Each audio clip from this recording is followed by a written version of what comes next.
যারা ক্রিকেট প্রেমী, যারা ক্রিকেট ভালোবাসে প্রত্যেকেই তাকে মিস করে। খেলার মধ্যে কোনো ধরনের রাজনীতি না হোক, খেলাটা দিন শেষে একটা বিনোদন। আমি দেখছি অন্য জেলার মানুষে যারা আছে তারা এখন নোয়াখালী বলতে পারে, তবে আপনার নোয়াখালী ভাষা শুনতে শুনতে আরও এখন মুখস্থ হয়ে গেছে। সার্ভিস যখন উইকেট নিবে, যে প্ল্যাটফর্মেই খেলুক, যে দলের সাথে খেলুক, আমরা চিৎকার করবো। আমাদের দ্বারা হয়তো বা 10টা মানুষ জানবে, কিন্তু বাদ বাকি কাজ কিন্তু আমাদের না, কাজ কিন্তু তাদের। সো তারা যদি কোয়ালিটিটা মেনটেন করে যায় তাহলে তাদের প্রতিষ্ঠান অটোমেটিক্যালি চলবে। ক্রিকেট তো সবসময় ভালো লাগে, খেলতেও ভালো লাগে, দেখতেও ভালো লাগে।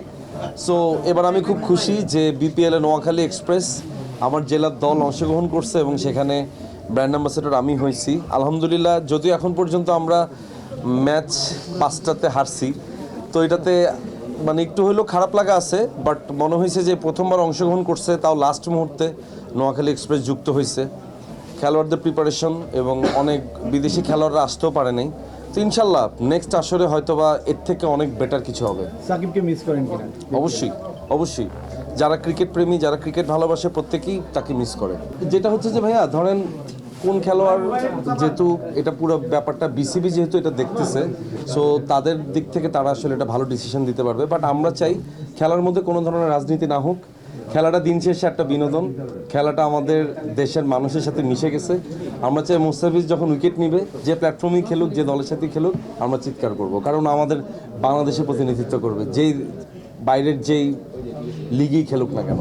হ্যাঁ, ইম্প্যাক্ট অবশ্যই ফেলবে। যদি ধরেন আপনার যেমন আজকে আমরা একটা স্যালুনে আসছি, এটাতে যদি তারা ভালো কোয়ালিটি প্রোভাইড করে, ভালো সার্ভিস প্রোভাইড করে, আমাদের দ্বারা হয়তো বা 10টা মানুষ জানবে, কিন্তু বাদ বাকি কাজ কিন্তু আমাদের না, কাজ কিন্তু তাদের। সো তারা যদি কোয়ালিটিটা মেনটেন করে যায়, সার্ভিসটা মেনটেন করে যায়, তাহলে তাদের প্রতিষ্ঠান অটোমেটিক্যালি চলবে। আর যারা করবে না তাদেরটা চলবে না, এটাই খুব সিম্পল।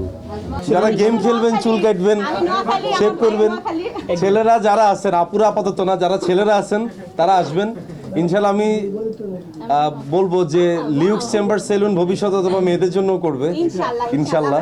সো আমাদের ভাই বোনেরা যারা আছেন তারা আসবেন, নিজেদেরকে সুন্দর করতে, নিজেদেরকে যত্ন নিতে তারা আসবেন ইনশাল্লাহ। দাওয়াত দিলে অবশ্যই আসবো। ভাইয়া নোয়াখালী ভাষায় বলতে হবে, আমি কিন্তু নোয়াখালী। আচ্ছা ঠিক আছে, সবারই বলতেছি আপনারা আসবেন, আপনাদের সবাইকে দাওয়াত রইল লিউক্স চেম্বার সেলুনের পক্ষ থেকে। Thank you. দর্শকদের অংশ মুখস্থ হয়ে গেছে। আমি দেখছি অন্য জেলার মানুষে যারা আছে তারা এখন নোয়াখালী বলতে পারে, তবে আপনার নোয়াখালী ভাষা শুনতে শুনতে আরও এখন মুখস্থ হয়ে গেছে। ও আমার লোকে 2-4টা নোয়াখালী ভাষা বলে, ভালোই লাগে আলহামদুলিল্লাহ। রোকে হয়তো বা ফোনের মধ্যে আমাকে বলতে পারে যে লিউক্স চেম্বার সেলুনের যে ফিমেল ভার্সনটা হইলো, এটার জন্য শুভকামনা।